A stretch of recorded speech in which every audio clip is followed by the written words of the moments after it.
And welcome to today's video. This is a B1 level grammar lesson, and today we're going to be talking about how to use infinitives and gerunds.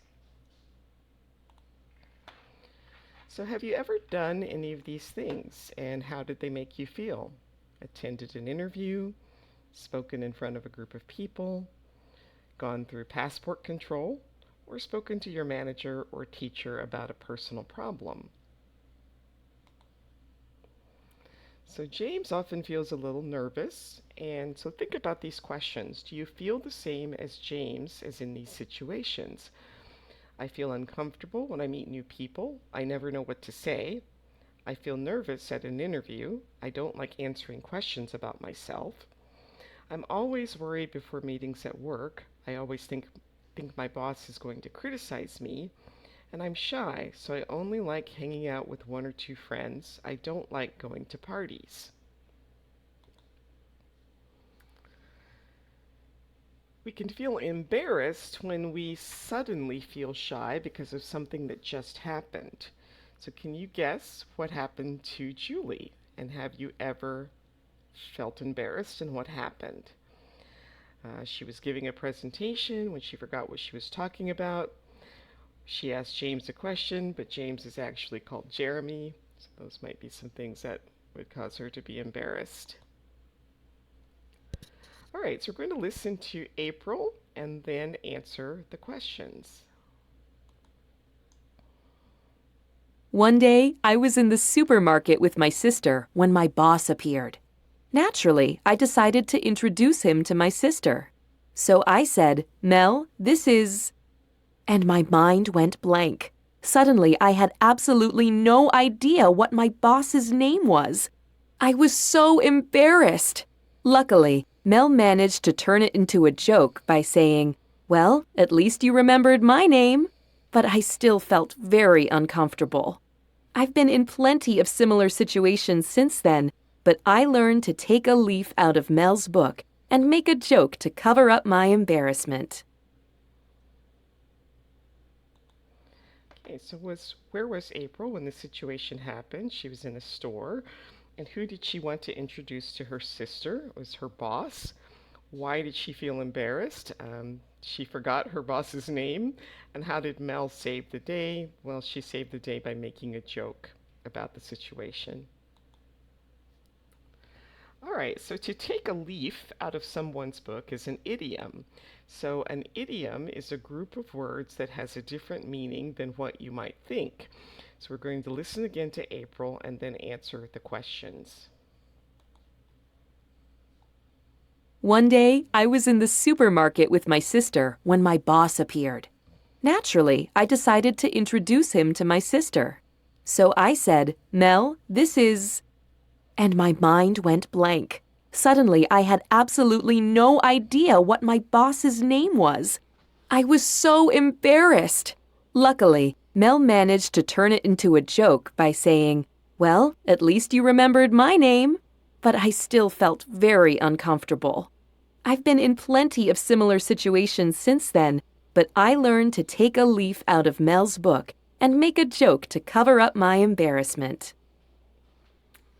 Right, so what does April mean when she uses the idiom? Well, she just means that she will do what her sister does. And if April forgets someone's name in the future, she will make a joke.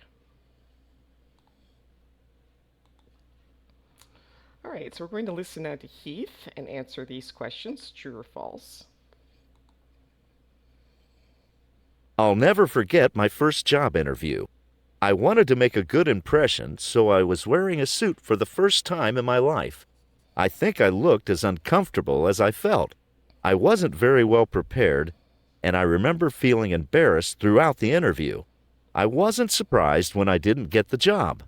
However, I learned to approach job interviews very differently after this experience, and I started feeling much more confident as a result.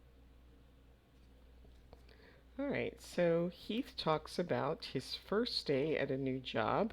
That's false. He was talking about a job interview. He was wearing a suit for the first time in his life. That was true. He felt uncomfortable. That's true. And he left his job after only one day. That's false. He didn't get the job at all. All right, so now we're going to complete the sentences with the verbs. So you want to listen carefully and use the correct form of the verb. I'll never forget my first job interview. I wanted to make a good impression, so I was wearing a suit for the first time in my life. I think I looked as uncomfortable as I felt. I wasn't very well prepared, and I remember feeling embarrassed throughout the interview. I wasn't surprised when I didn't get the job. However, I learned to approach job interviews very differently after this experience, and I started feeling much more confident as a result. All right, to plus infinitive and ing forms. We often find two verbs next to each other in a sentence. So in these sentences, the infinitive with to follows the main verb. So I wanted to make a good impression. She decided not to visit the museum. We have learned to speak English well. Now in these sentences, a verb ending in ing follows the main verbs. We enjoyed watching the movie. I keep making the same mistake. And she didn't mind helping me. And so you want to learn these patterns because they're very common in English. So try to learn the pattern for these common verbs. So verbs that are followed by to plus the infinitive.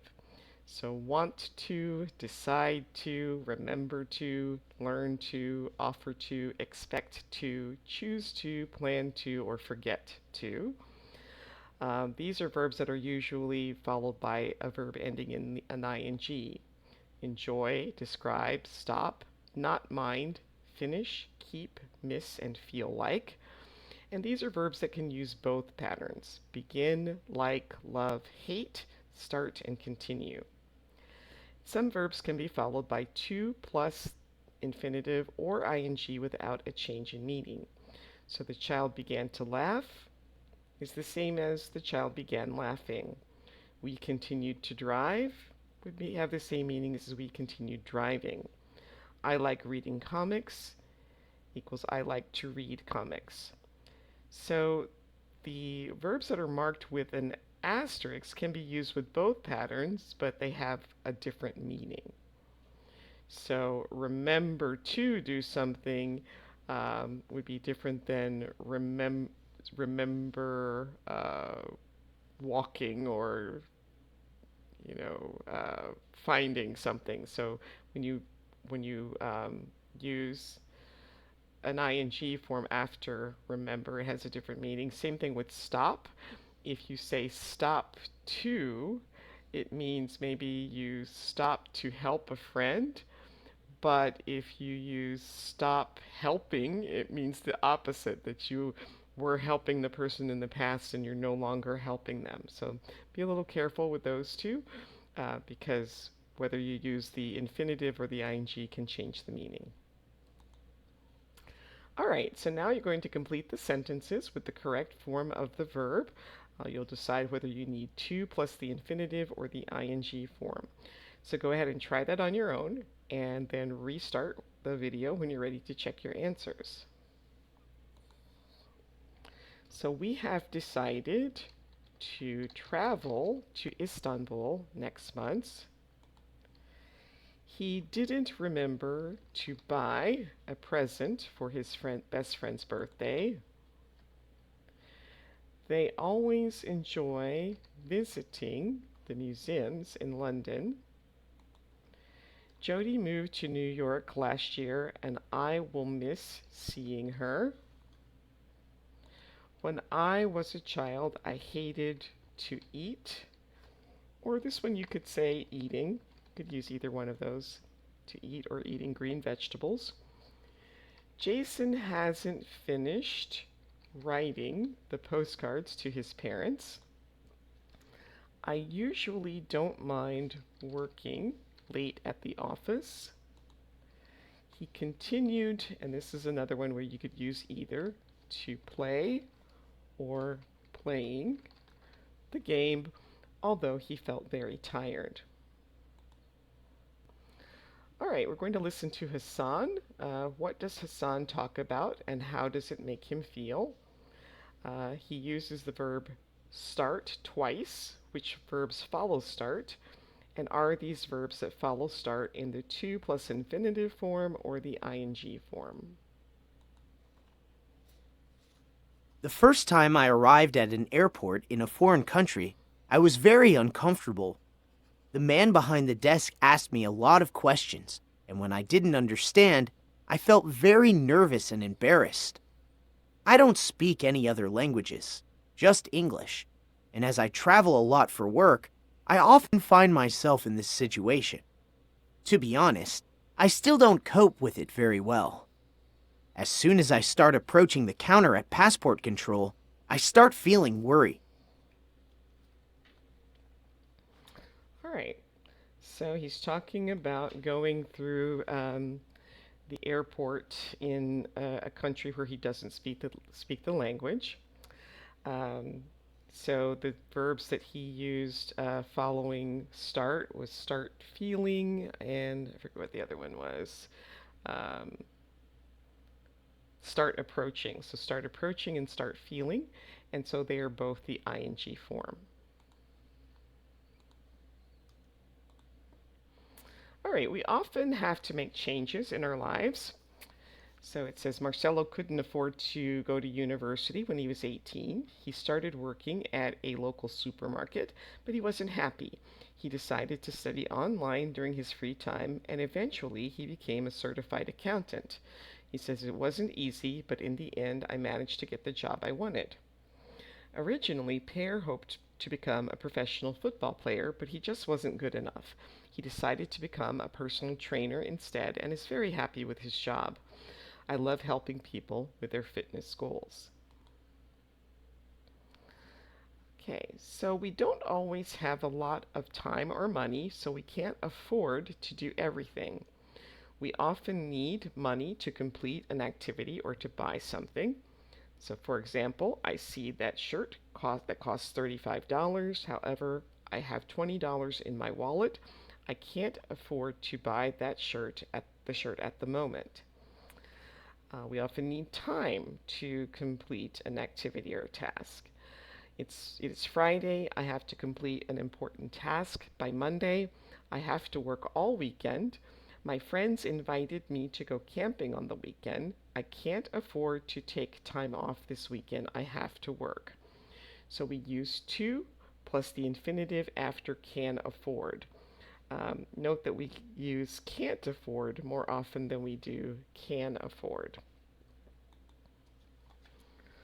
So now you're going to complete these sentences with either to plus the infinitive or the ing form. Again, you can pause the video, try this on your own, and then restart when you're ready to check your answers. Okay, Jasper learned to speak some Japanese while he was studying at university, but he never expected to get a job in Tokyo. He still has a lot to learn, but at least he knows the basics. I recommend paying attention during language classes. Katerina decided to move to the city to attend university. She couldn't avoid to visit her hometown very often during her course, but she thinks it was worth it. I missed spending time with my family and friends, but it was a good decision in the long run. Again, try these on your own and then restart when you're ready to check your answers. Paloma has always enjoyed making cakes. After spending years working for other people, she decided to open her own business, and it has been a great success. I would like to say thank you to my family and friends for all of their support. Monica wanted to become a police officer, but there was only one problem. She had to pass a math test, and she was terrible at math. With her brother's help, she managed to pass on the third attempt. Once my brother started helping me, I knew everything was going to be all right. So, what have you managed to do? So, think about these topics. Think of something that you really wanted to do in the past. Did you do it? What did you have to do? And were you successful? Think of a difficult thing that you did in the past. How did you manage to do it? And did you have to work hard? Think of something that you couldn't afford to do, and how did you change the situation? And can you think of a time when you were embarrassed, worried, or uncomfortable? What happened? And how did you manage to get through the situation? That brings us to the end of today's video. Please like, subscribe, share, and leave a comment. Thanks for watching, and we'll see you next time. Bye.